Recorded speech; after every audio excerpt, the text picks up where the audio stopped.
Brain Candy Podcast, episode 692. Susan Marie Meister Butler here.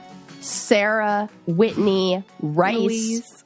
Louise. Sarah Whitney Louise Rice here. Hello. Hey, happy March. Yeah. I love March. Why? Because it's like spring. Oh, yeah, it is like spring. That is true. It's a trickery, though. Yeah, it is like spring. I didn't mean to use like that, but that is correct. It's my favorite month for, you're going to hate this, snowboarding, because it's starting to warm up. So sometimes you can go with just like...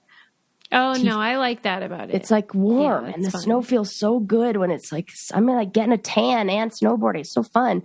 And like summers, right? I feel like it's just like you could see, and the leaves start coming out, and it's starting to like... Life is anew. Yeah. My favorite day of March is this week. It's March 4th because it's the only day of the year that is a command. Oh, I like that. March 4th, you know? Yes, I will. Yeah, like we finished the first trimester. What do they call that? Quarter of the year, not a trimester. Quarter of the year.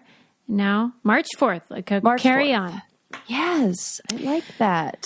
How are you? How are you doing? Yeah. Okay. I'm super excited about your year of adventure. I know. I said I wish I hadn't told Sarah. I know. Because like everybody has a different idea of what adventure means. And like for you, it means like fucking jumping off buildings. And for me, it's like going out in public with no makeup. For real. Like there are different kinds of adventure. Totally. Right. But I am trying to do more of what you would consider adventure too. You know? Like, I'm just excited for you to like get out and about. And I'm excited for your year of rest. We should switch. Really should. I think we've each mastered the other one. And now we need to like, expand our skills and stretch ourselves. Yeah. Mm-hmm, mm-hmm. But how are you? I'm okay. All is well over here. Nothing too exciting. Yeah, mm-hmm, I'm just really good and planning the rest of the year. As we talked about last episode, sort of getting out of our bunkers and booking travel maybe and stuff like that. And I'm feeling pretty good about it. So that's great. All is well. And I am loving like our new video stuff. And I was just thinking this. I hope you guys are following us on TikTok. And I do post stuff on Instagram Reels too. But anytime you guys share those, it helps the show so much. But I just find it really fun to make and to put them up. And you crack me up, obviously, in all of them. You crack me up. This is the best. I just love watching you react to this crazy things I say. That is when I get to actually see that. If I had a certain number of wishes, from like a genie, I would love to see like what it really is like in your brain. Oh my God. That you don't want to do that to. Why would you do that to yourself? And do you feel like a person could like reliably report what their brain is like? Could you describe it? Is it busy? Is it quiet? Is it? Oh, it's very busy. Mm-hmm. It's busy, and it's also like, okay, if you could imagine it as like one part of my brain clearly knows that it's driving somewhere. It's going somewhere. It's got a destination. Like a linear movement. Yeah. One knows like this is what the path we're supposed to be on. And this is funny because this actually does happen in real life too. And I would say thoughts and other things are like shops and restaurants and things that just pop up. There's like the most That's so funny. Roadside attractions you've ever seen in your life. And like, and they all seem interesting. And they all seem interesting. And you feel like you're missing a lot of them as you go by in that direction. Like, what about this idea? What about this idea? What I missed this thing, this. And and then every now and then when you do take one of those ideas or go off on that direction, you get it's hard to get back on course. Well, so explain this to me, because to me, that is kind of what it's like doing an edible of marijuana, like THC. And everything's so funny and interesting and fascinating and all that stuff. Yeah. And you said, well, it's a drug of novelty, and you understood what I meant. Totally. But like, how do you enjoy that if that's always how your brain is? Oh, how do I enjoy edibles and stuff like that? Well, just sort of like how it has the opposite effect. It slows me down. For you doesn't do no. It helps me focus on whatever. It keeps me focused on the road in front of me, but like in a way where it's like this. Wow. Yes. So cool. It's like, this road is, but I'm focused only on the road. Oh my God. That is great. So it's like a break. It's really nice. I cannot understand that. When I went in for my, went to my new doctor and had my whole physical and everything, and I got my meds, like with my new doctor, my ADHD stuff, they did a drug panel, and I was like, this is going to come back positive for THC. She's like, oh yeah, it always does with you guys. Like, yeah. And she's like, guys. Yeah. And she's like, next time you come in, we'll test you again. And it'll probably be less. Then I'll have less, my levels of that will be less because when I'm medicated, I don't need it because I can focus. So I can just slow down. Like, it feels like I need, maybe the pot is more like speed bumps in the road. Like it slows me down, and it makes it so I'm like, I don't know, focused on. I can't. Yeah, that's it's so like driving. And then also if you have the music turned up to 11 and you're constantly changing the station as well, and you have somebody else in the car asking you where you're going and you don't know because you haven't checked the map in a little bit, that's kind of what it feels like inside my brain. It sounds scary. And then you have a timeline, and then you're supposed to be there by a certain time. So there's that feeling of panic in there too. That's like always there. And then when I take my meds, it's kind of like I'm focused on the road, and I also understand that I will get there in the time that it's like. You have a better understanding of the time. Yes. Okay. How much? Yeah, totally. Good question. Okay. What's it feel like in your brain? Well, everything is very orderly. And just logical, but the exception to that, it is bad, is the earworm problem. That I have I forget if there's a name for it, but I never am not without an earworm. And it gets, the more anxious I am, for example, if I'm laying in bed at night trying to go to sleep, the louder it is. And I have banned 2 songs this week from my child ever playing in front of me. One is Miley Cyrus's Flowers, and one is Meghan Trainor's Made You Look. Yes, it is. These are mathematical earworms, and they are curses. Flower. That one was stuck in my head like all last week too. It's a curse. You're right. Oh, and poor Susie. And you're so susceptible to that. Like, that's how your brain. It hears sounds different. Like, you're like the brain that can hear the music in a different way. So that would be. I just want to break. I want to push pause. Yeah. That's the only exception. Otherwise, it's all very, methodical file cabinet type situation. Wow.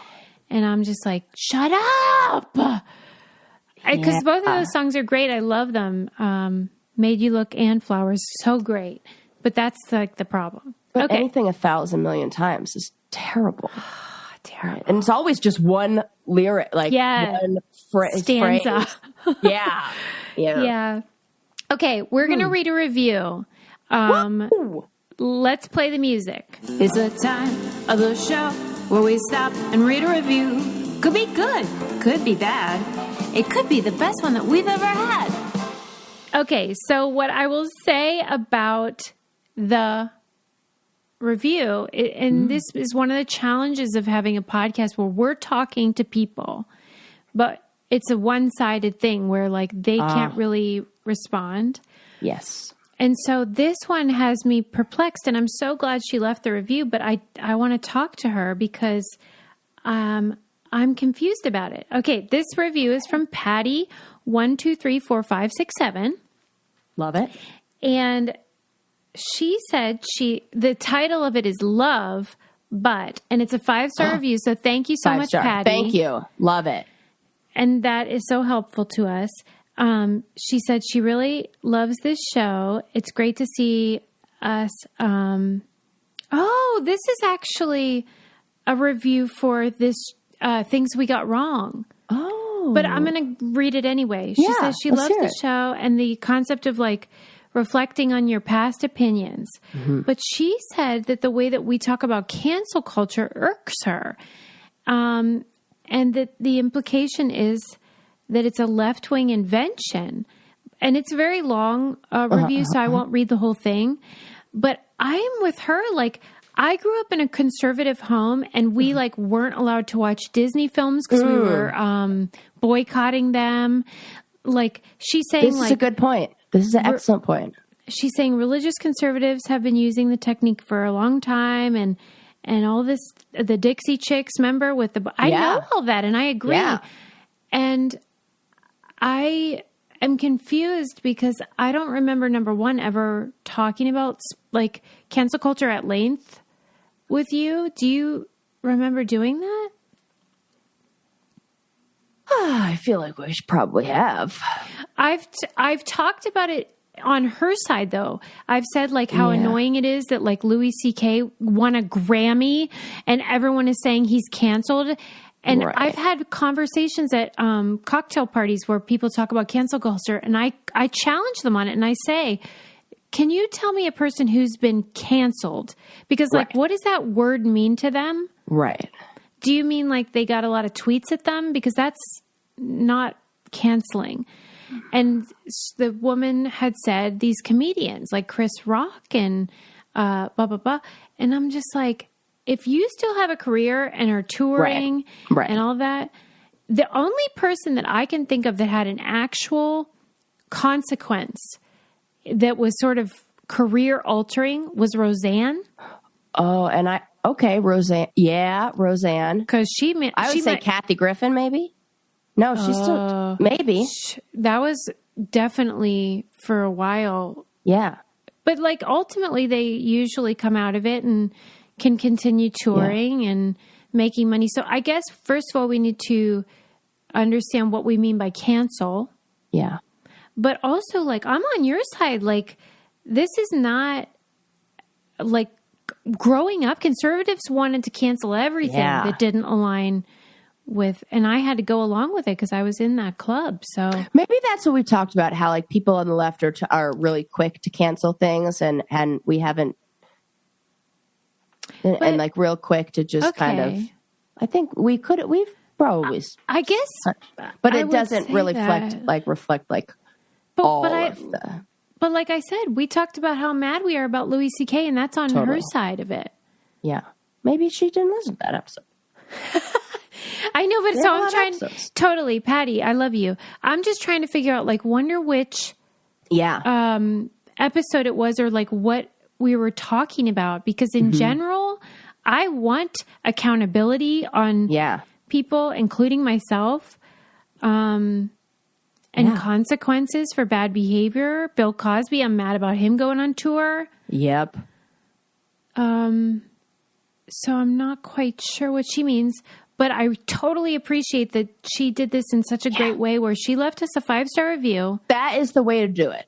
Thank you. That's so nice. Like, we are totally open to growing and learning and looking at what we've done and like changing and, but it does like kind of knock the wind out of my sails a bit when they like listen to 600 episodes and then give a 4-star review because I say, a lot. I'm like, you could have just gone 5 and then told me that I do that, and then everybody's happy. Well, I didn't want to tell you this, but there was a review above that. Here we go. What'd I do? There was a review above that was also 5 stars from Nikki Pow Pow, and she says she feels like she's hanging out with her girlfriends, but then she edited her original review to say that you say Eli too much. Oh, well, okay. Yeah. We're filling up that swear jar that it's going to get donated to a good cause, I'm sure. Probably to buy Susie earplugs. I'm better. She says she turns it off after the third time. So I guess it got a 3 I really can't talk about him. 3 strikes and you're out for Nikki Pow Pow. You're like, I mean, I get it. Okay. You know, everybody has their thing. Okay. I'll take the 5 stars. Thank you, Nikki Pow Pow, for the 5 stars. Okay, let's talk about, well, we kind of left off on the last episode. We talked about like penis length and the growth. Definitely. Whatever. Yeah. And a Brainiac sent me an article that is on a academic study that found that the size of testicles may influence a man's role in their parenting. What? Yeah. I love like loosey-goosey correlations like this.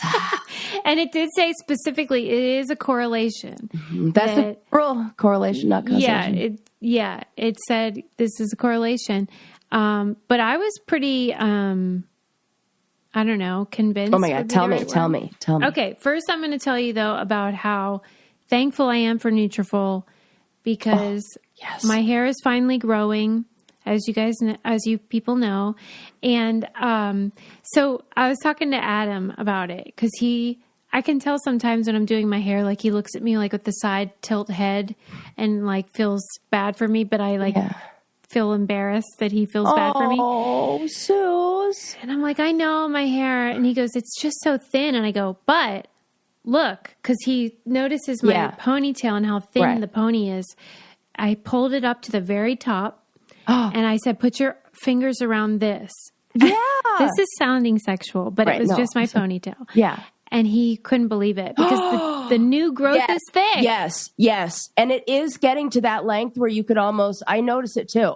And it's just the ends. And I totally see that new growth coming in, and you're going to have your hair. It's coming. It's going to be okay. Totally coming. It is so great that you have something to help stimulate your scalp, to help grow that new hair, because that is tough, man. It's so embarrassing. I'm so mad at that hairdresser. Me too. But so grateful for Nutrafol. For me, at least I can point my rage at like a person, but for a lot of people, it's like hormones or stress. Your own baby. Yeah, right. What are you going to do? Be mad at that little guy? Right. God. Yeah. So there's all kinds of things that contribute to whether your hair is thinning or not.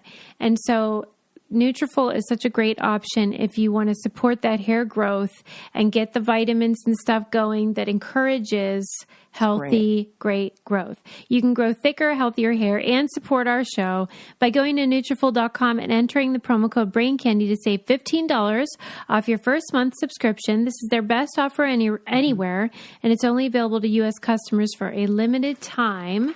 Again, that's free shipping on every order. Get $15 off at Nutrafol.com, spelled Nutrafol.com, promo code BRAINCANDY. Thank you guys for using our codes. It helps us so much. Okay.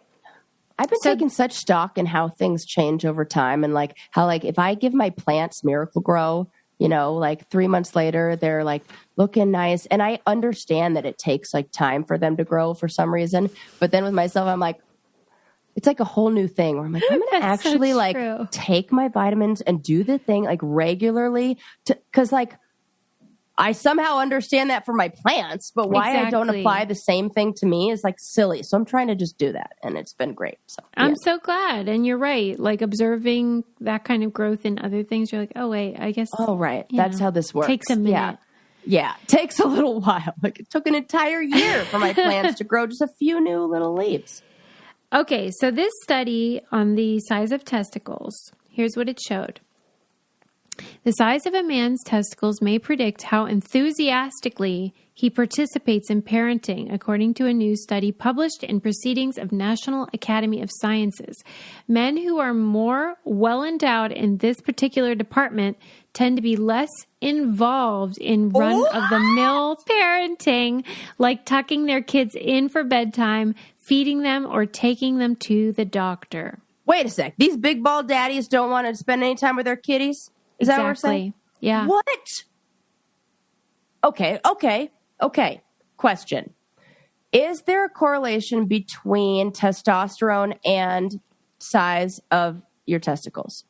After analyzing the evidence, the results were clear. Men with larger testicles were less involved, but likewise, those with higher testosterone levels were less involved parents, though levels of that hormone did not significantly influence their reaction to their child's photo. So one of the parts of the study was showing pictures of their kids being adorable. And for this, Stop it right now. They don't give a shit if their kids are adorable when they got big old balls. Yeah, they're just That's like your thinking big about dick their balls. You care more about your big dick than you do your kids. I'm already mad at all of these big testicled men. Yeah. So in the case of the high testosterone, they did care when they saw pictures. But they still weren't involved. Guys who have big balls. Yeah, they don't have the balls to be a good dad, though. What do they say this is linked to? This has got to be social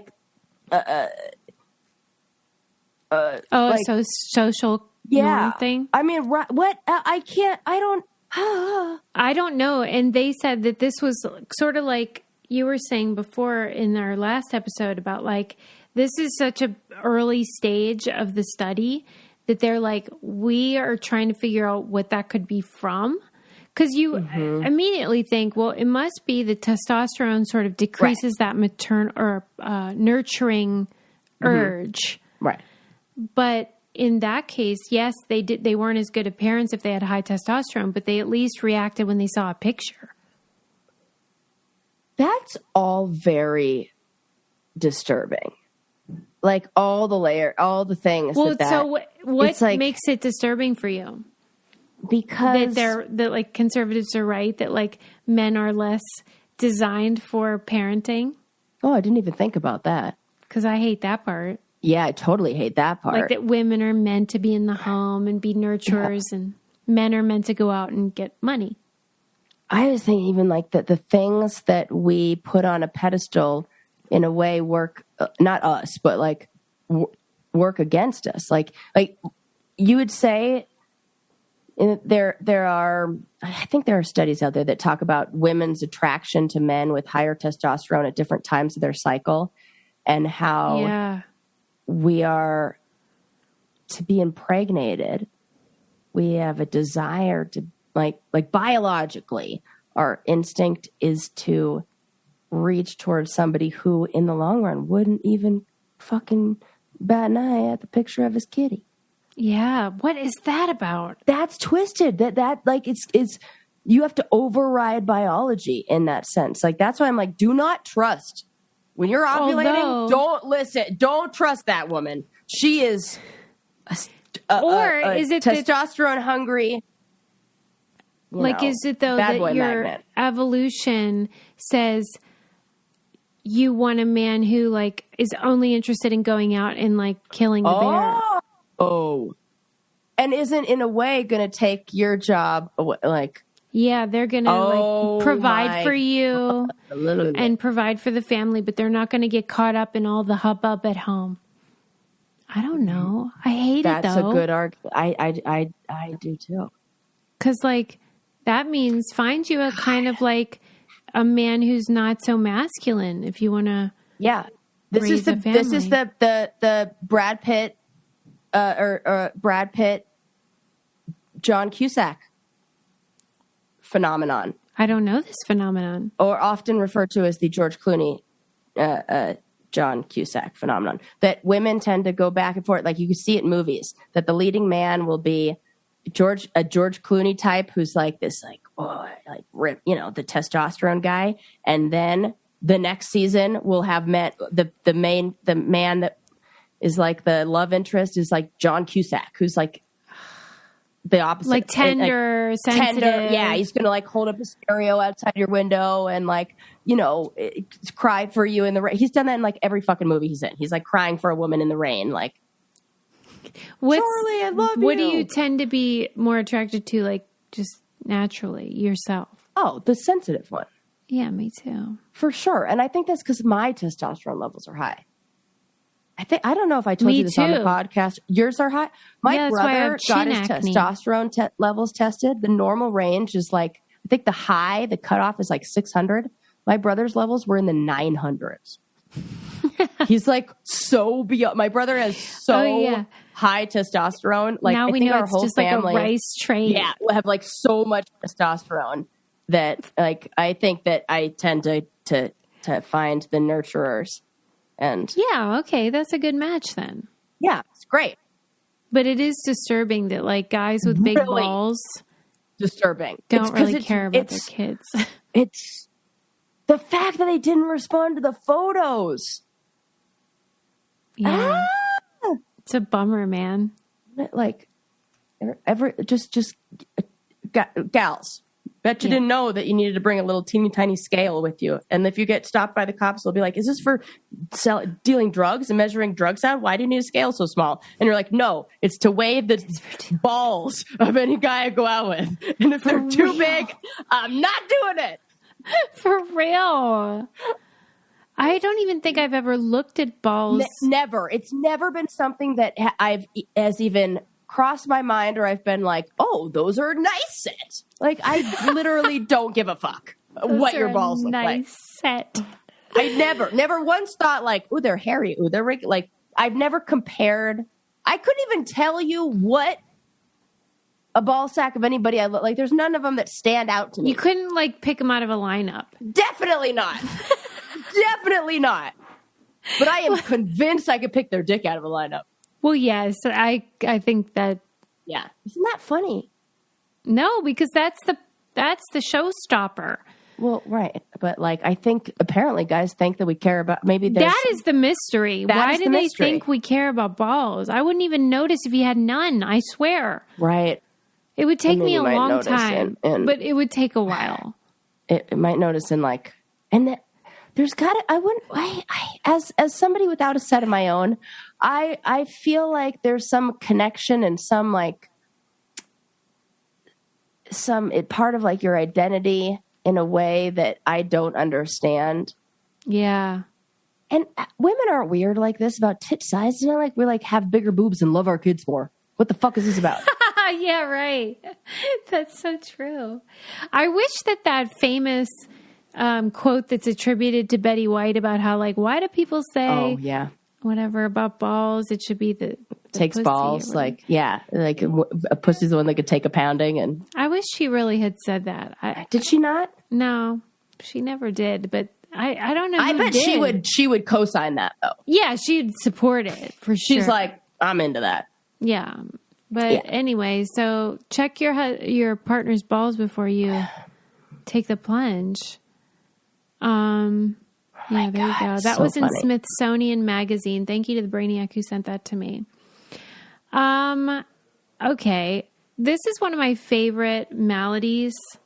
Are you familiar with that thing that can happen when you have like a disease or maybe like a traumatic event and then all of a sudden you start speaking with like a foreign accent? Yes, I am. And it is the strangest thing in the whole, I'm not like familiar with it. Like I know what it's about, but I feel like I read something recently that talked about somebody who did this. And and in some situations they've been to the place, which is understandable. But I think the one that I read about, the man had like, it was like an Irish accent or something. Yeah. Yeah. And like, how fucking annoying would that be? Totally. I'd be like, okay, we get it. The sad thing, I don't know. Is he even Irish? The sad thing is that like, that's how I would feel, but the person feels like that. They describe it as feeling like a stranger is in the room when they're talking. Oh God. That'd be a nightmare. Those kind of things where your brain is missing a connection, or like the where it can't recognize faces, or everybody looks like a stranger, like those situations where like your own sister will look like a stranger to you, like you've never met, and they'll say, no, we know each other. And you're like, no, we haven't. Where it's all it is a wire that got fucking crisscrossed. It's a glitch. Yeah. And it's not difficult for this. Like it is. It's rare, but these glitches happen. It makes us, that is like where I'm like, are you sure we're not in a simulation? This feels like that just needs like need to like reset the just program. this week was like, you know what? I think we are. I swear, Sarah, Sometimes that would I'm make like, the most sense to me. Like, oh, I see. This isn't real. This is a computer. Yeah. Just need to like reset the operating system and like. You know how a lot of people get relief out of religion? Yeah. That's what I would feel about the simulation. Like, okay, that explains it. And that I've heard that the reason why math is always the way it is so poetic and it's so perfect is that's the code. Oh my God. Stop. And that's the operating system's code. And all we have to do is like fill in the rest of the code. And then we know it's the formula for how our world works, which is actually accurate. Like and we know that's this, why everything. Like Miley Cyrus's Flowers is more of an earworm than like la la la. Correct. Because it's part of the code in there. Yes. And it is if you build it, if it somehow connect and like, you know how we talked about before that what we're attracted to and what we like the most is something that is familiar but also new. And so that novelty and familiarity. Mm-hmm. And that kind of, I think there's something about those songs that matches our default code, this is the code and that's why certain notes have the same physical we have the same reaction. We know we can all say like what's a positive and it's like, this is the code for good feelings or for like releasing this serotonin or releasing this dopamine or blah, blah, blah, blah. And you just got to like fucking find the code. I got a good code for you and it's for athletic greens. That's been my daily. This is a great example. This is a perfect example. This is really what started my whole, why am I feeding my plants stuff and not feeding myself stuff? And I like saw, this is exactly how this happened, Susie. I saw my plant's leaves turn a different color, like change color. And I was like, oh, it needs more nitrogen. I know how to respond to this. I knew exactly what to do. Here I am, drying up all the science, like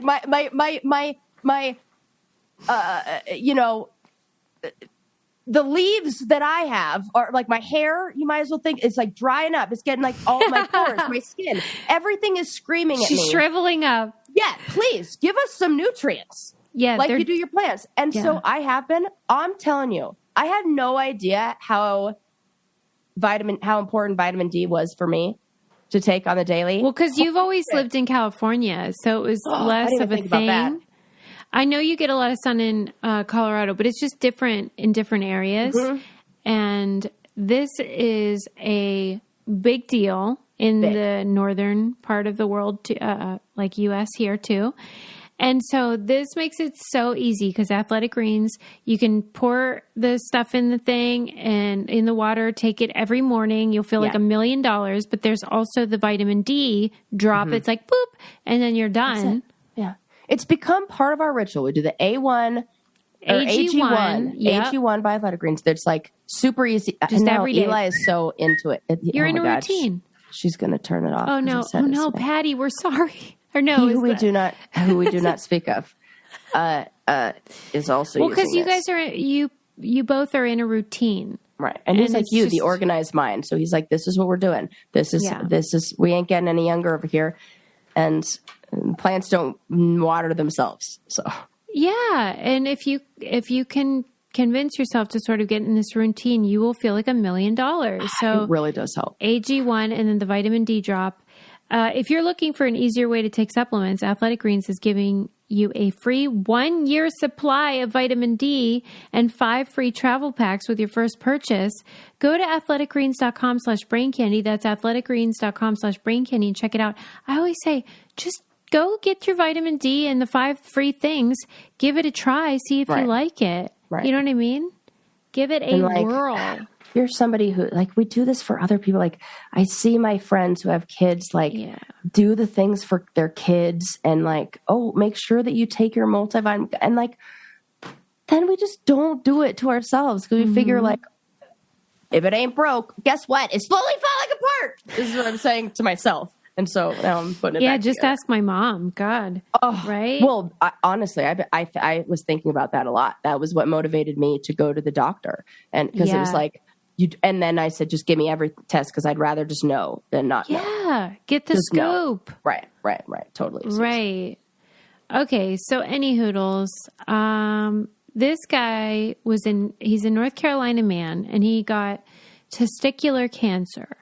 And about, 5 months later, so he's in his 50s, and about 5 months later, he developed an Irish brogue that remained with him for the rest of his life, which sadly was only, less than a year before he passed away. But the entire time he was speaking in Irish brogue, and not by choice. It was just his speaking voice or whatever.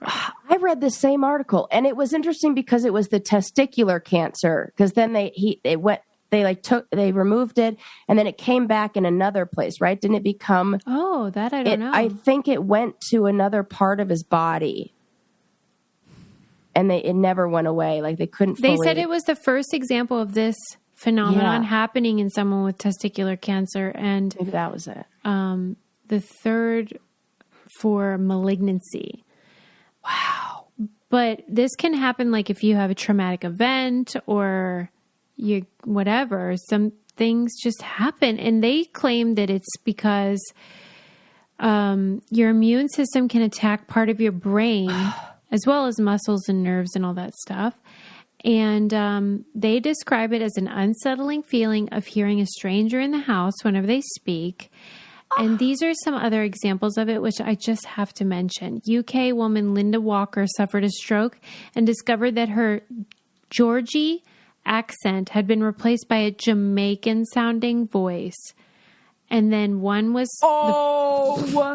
No. And she was like, call me now. No, stop. And then you'd be like, I swear I'm not appropriating Jamaican. Like, could you imagine?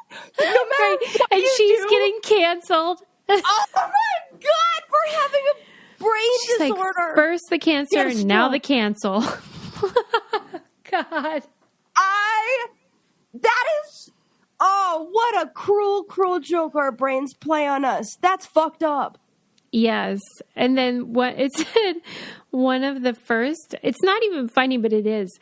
One of the first examples was in 1941 when a young Norwegian woman developed a German accent after being hit by bomb shrapnel during the Second World War air raid. And she was shunned by locals who thought she was a Nazi spy. Right. Of course they did. Oh my God. There's gotta be. So you know how when we look at dreams, often we can kind of connect something in our dreams to maybe a conversation we had or something we saw on TV. Yes. This feels like if we were to really okay, the guy's never been to Ireland, but did he love? What are those movies? Does he love? What's that one where we can't understand a fucking word they say? With the Dougs, the Brad Pitt and Brad Pitt's in it, and it's like I don't know it. And nobody can understand. But it takes place in Ireland. Yeah. I mean, and for real, you need subtitles sometimes. For sure. Maybe he loved movies by. I don't know, some Irish. Well, it said he did live in England in his 20s, and he had friends that were Irish, but the weirder ones plants is when they start speaking in the foreign tongue, in the language where that all they of a sudden didn't they learn. didn't know. Oh, which then just said, come on, it's a simulation. You got the wrong code. They downloaded the wrong fucking language code into your brain. Come on. I thought it was you know how Alexa, she only wakes up allegedly when you say the word, her name. Yeah. But that doesn't make sense. That means she's always listening for her name. So it's sort of like our brains are absorbing all these dialects and languages, but then we need something to trigger us to just all of a sudden understand it.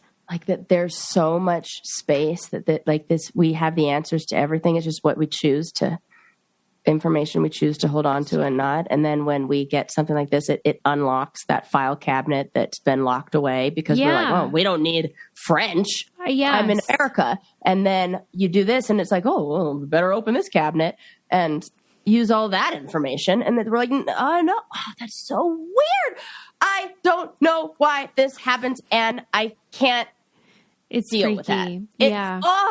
That is these are honestly, these are the kind of questions that made me go into psychology. These are the things where I was like, and my mom being a psychic, maybe like, why? What is that? Tell me. I need answers. I need answers. What is this code? Or we're in a simulation. Yeah. One or the other. I'm pretty sure that makes sense. Okay. How about this? This is just a quick one because it made me so happy. This was sent in from a brainiac. Let me see if I have her name. I don't think I do. Oh, Kristen. Thank you for sending this to me. Giggle. Okay, hold on. Let me get serious. Sarah. Oh. Mm-hmm. A body was found in a lake. A human body. Go on. But guess what? It was one of those sex dolls. Okay. Clearly there was a fight. That's why in the headline it said they were dumped. And I was like, oh, she was dumped all right. Oh, yeah, she was definitely dumped in more ways than one. Oh, my gosh. Well, It's so funny to me because this was in Pennsylvania and a man and his son found it. I just picture Adam and Lincoln thinking they were solving a murder or something. And they called 911, which was great. I'm glad they did that. Because what if it were a body? Right. But then the police came out and it was just one of those gigantic silicone dolls or whatever. Oh, but what's hilarious to me is what the police released on social media afterwards, this statement. It was so funny to me. It said, "We've seen this referred to as a mannequin online. That really isn't accurate. This was a lifelike silicone item used for self-gratification. It's the size of a small... Wait, it gets ugly. It's the size of a small child, weighs about 50 pounds, and is anatomically correct." No. Wait a minute. Do you think it was a child doll? Because they can't sell those. There's no way that's legal to sell a sex doll, Susie, unless it's a midget, little person. There are so many problems with this. I love how you got your roller coaster of emotions right now. Right. Because first this is just that ridiculous. Okay, but here's why. The picture in the article was of a woman doll. So now I'm reading it and I'm like, why does it say small child, 50 pounds? Because you need to tell me in the article, pictures, don't put pretend pictures in there, stock photos. I want the actual photo. Is this a stock image? Because the police were really upset and they were saying, we would not want our child to stumble upon this doll. Jesus Christ. Who is selling sex dolls like that? Ew. The... And then, I bet there are people who argue that that's harm reduction. No. Susie, I'm sick. I can't. Yes. I do not like this but one then little bit. Then it said, the foot we were able to observe through the bag was extremely detailed, all the way down to the French pedicure it had. They always have a fucking French pedicure. Always. Why is that? And then when Who's they? Those dolls. They do? Oh What just happened? Pictures fell off my wall. Oh my God, now we're haunted. A ghost. A picture just fell off your wall and you're not upset. It was held up by the command. I just used some command strips, and I think maybe it was for them, or I didn't I don't know. But it lasted for a good 4 weeks, so I don't know why all of a sudden now it wants to take a tumble. All right, so let's pretend like it was not a child. Of the mannequin. Okay, we're going to pretend like it's not a child doll, so this is an extra fucked up. That doesn't make any sense.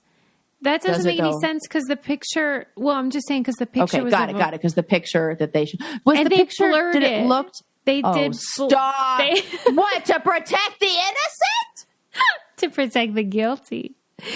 Yeah, they blurred the private parts of the doll. Oh, well, the private parts, I understand. And the breasts. Do I, though? You were like...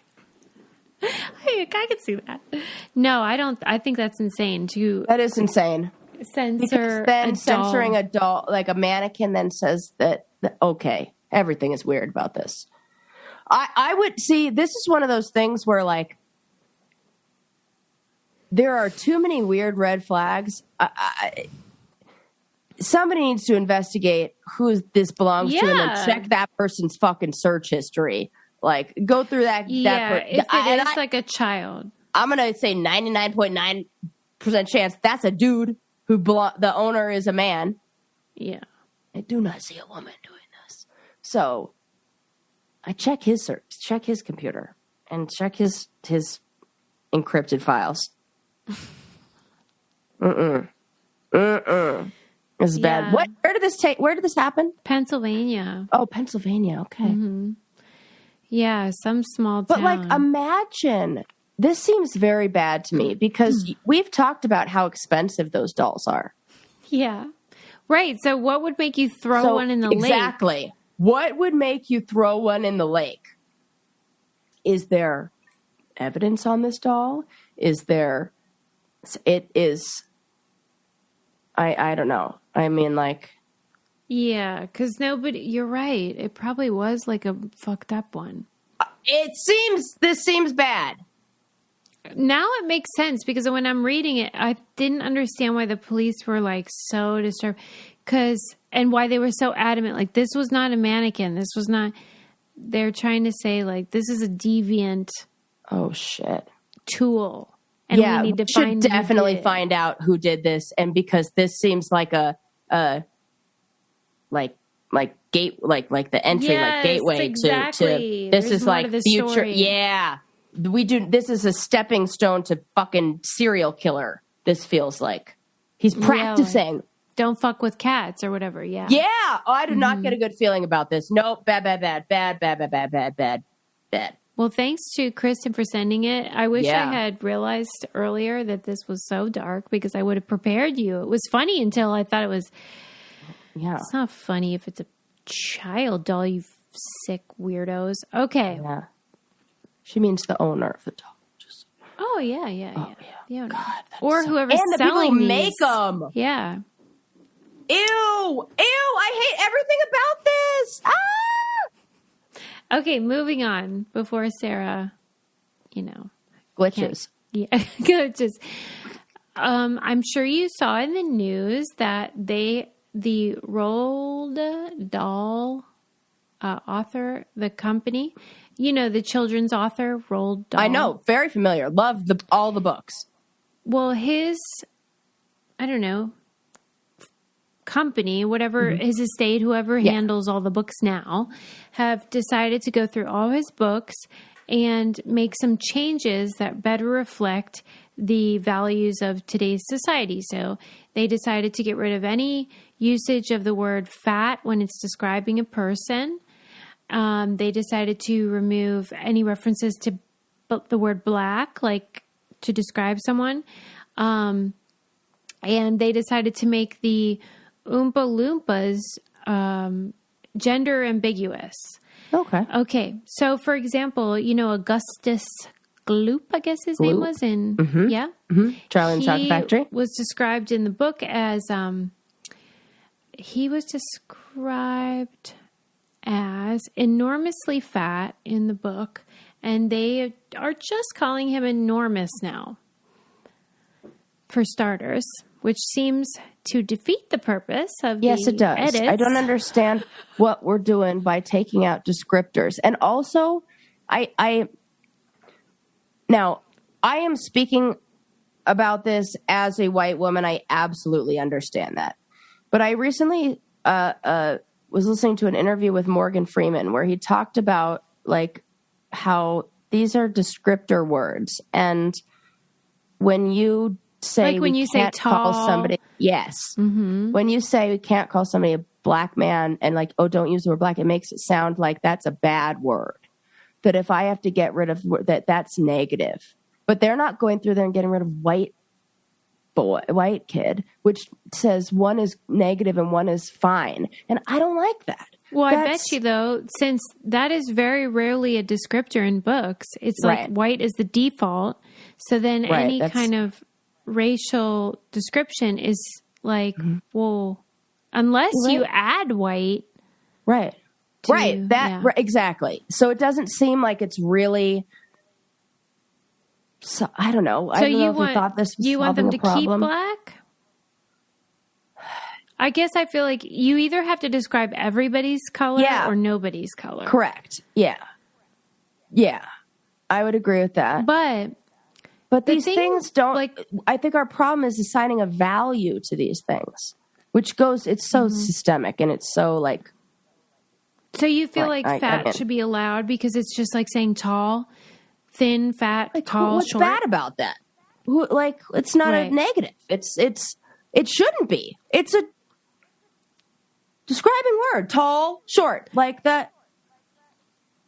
Well, and if you're going to keep enormous, I mean, That's so we're not changing that seems silly. That seems like I need somebody to tell me, is that and I mean, maybe it's different for everybody. Is that I don't want to say bad word. Some people see it as a stigmatized word. Like the word obese and fat are used as like weapons against some people. I can see that. Right. Because it's a label, because we've given it a label. Yeah. Because so many people assign a value to it that is negative, then the word becomes stigmatized. Yes. But when a lot of times conservatives have pushed back against this stuff, and that includes this example as well as the Dr. Seuss example where they removed some of the collection of Dr. Seuss from, I don't know, the shelves or whatever. Conservatives get mad, and even Salman Rushdie responded and said this is censorship. But both examples, that is the estate of the person who's deceased. The estate of the author is doing this. This isn't the government. This isn't even readers. This is their own company saying we want to change it. So, and it's not so much a censorship as it is a re-edit. Like, you know how there's so many. I remember reading Judy Blume books growing up, and there would be different copyright dates because it was copyrighted at different times based on updates that they would do. Additions, they would change things. Anytime a book is written, they change things. So it's like, I get that. It's a different edition. To me, it feels like from the author's estate. This is just economics.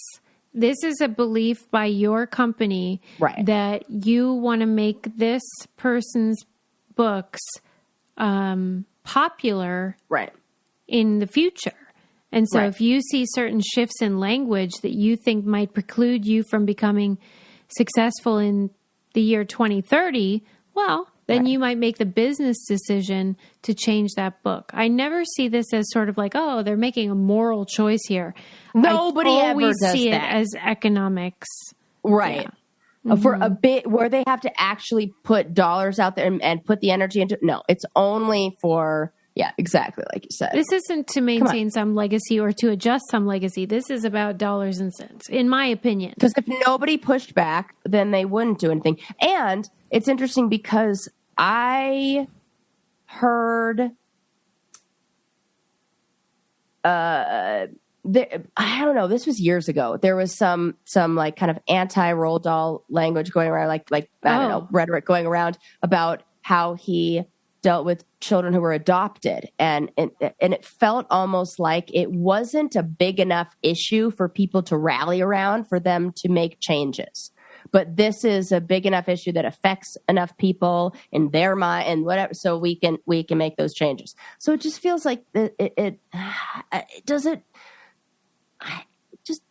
This isn't solving the problem. This isn't. Well, and the thing that he's famously accused of is anti-Semitism, and I didn't hear anything about changing anything there. So I did not know that. Yeah, like he's controversial because he said things. I don't know if it was in his books or in his life that were anti-Semitic. But like again, the longer we go, the more things that will seem like, oh, why would you say that? I'm sure we will have the same problem in 40 years. Hello, this is why we did the other podcast, Things We Got Wrong, because we recognize that like we things learn, change and we grow and new information comes out and yeah. I did think it was funny that they took out fat and left enormous. Oh, okay. Yeah, because that seems like we're dealing more with the negative connotation of that actual word. And rather than just descriptors. Yeah. Okay, but here's one last thing, because I guess I never read his book called The Witches. Loved it. My favorite one. Duh. What if it weren't? That'd be weird. I know. Come on. Okay. I